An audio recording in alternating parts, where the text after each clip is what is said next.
अरे रितु, आ जाओ तुम भी हमारे साथ खाना खा लो। हाँ हाँ। तुम्हारे आने से हमारा परिवार पूरा हो गया है। आज पूरा परिवार एक साथ मिलकर खाना खाएंगे। आ जाओ। खाना?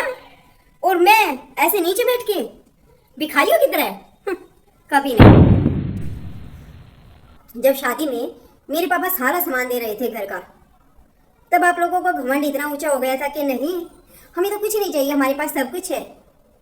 और अब खाना भी नीचे बैठ के खा रहे हो आप लोग।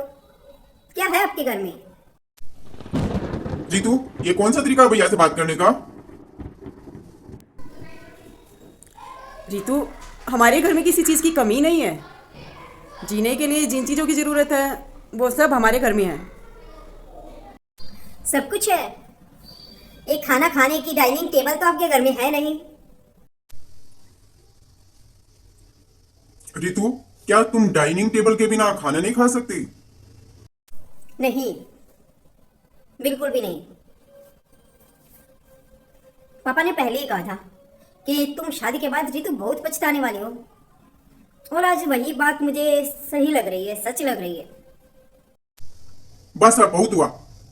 रितु, भैया को सॉरी बोलो। Sorry. Sorry my foot.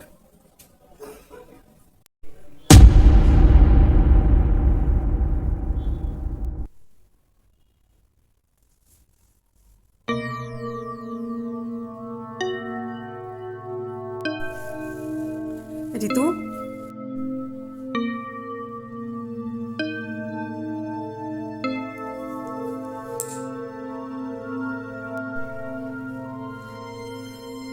Ritu, मैं तुम्हें कोई लेक्चर देने नहीं आई हूँ। बस एक छोटी सी बात कहने आई हूँ। अगर तुम इस घर को अपना मानोगी ना, तो तुम्हें इस घर में कोई कमी नज़र नहीं आएगी। ओ प्लीज, मुझे अपने घर का राग मत सुनाओ। आई से गेट आउट फ्रॉम हियर। अगर किसी को इज्जत नहीं दे सकती ना, तो अपनी लिमिट में रहो। ओ लिमिट्स। ये लिमिट्स ना तुम जैसी अनपढ़ गवार पर ही सूट करती है, मुझ जैसी पढ़ी लिखी पर नहीं।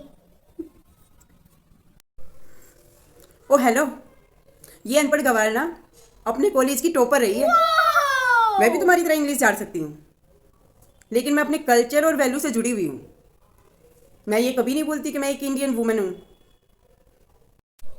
ओह, आप इतनी पढ़ी लिखी हो तो मुझे ये नहीं समझ में आता कि इस गरीब फैमिली में आप कैसे एडजस्ट कर रही हो। मेरे जैसे मॉडर्न क्यों नहीं बन जाती?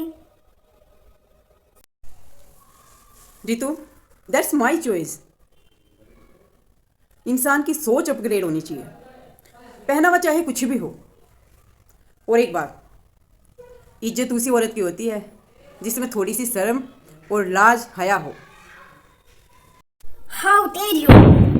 आपकी हिम्मत कैसे हुई मेरे कैरेक्टर पर कमेंट करने की? रितु, मैं तुम्हें अपनी छोटी बहन की तरह मानती हूँ।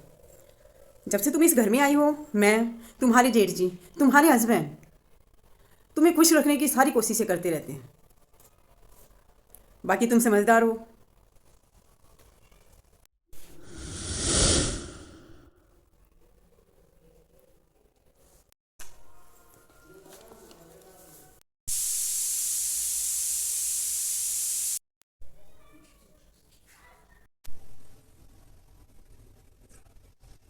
अरे छोटे, तूने बताया नहीं तू ससुराल जा रहा है। मैं कुछ इंतजाम कर लेता। कोई जरूरत नहीं है इसकी।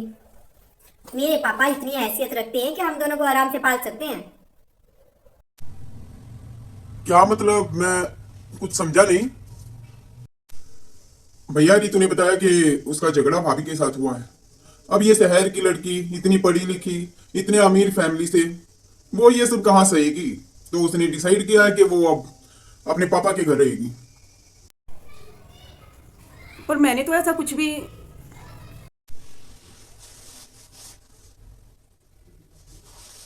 देखो, तुम लोग बड़े हो, समझदार हो, पढ़े लिखे हो।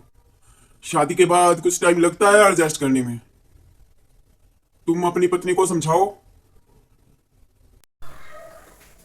रितु, मैंने तो तुम्हें अपनी छोटी बहन समझकर ही सब कुछ कहा था।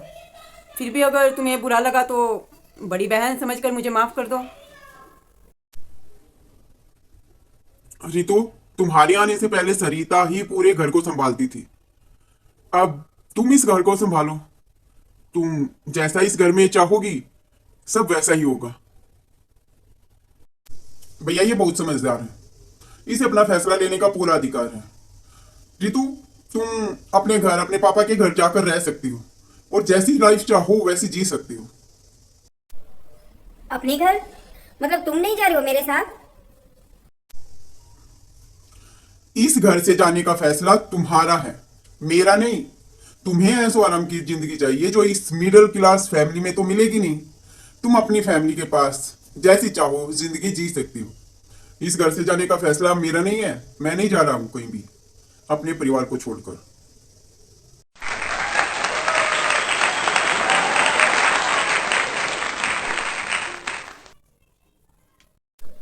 पर मैं तुम्हें कैसे छोड़ जाऊं? मैं तो तुमसे बहुत प्यार करती हूँ।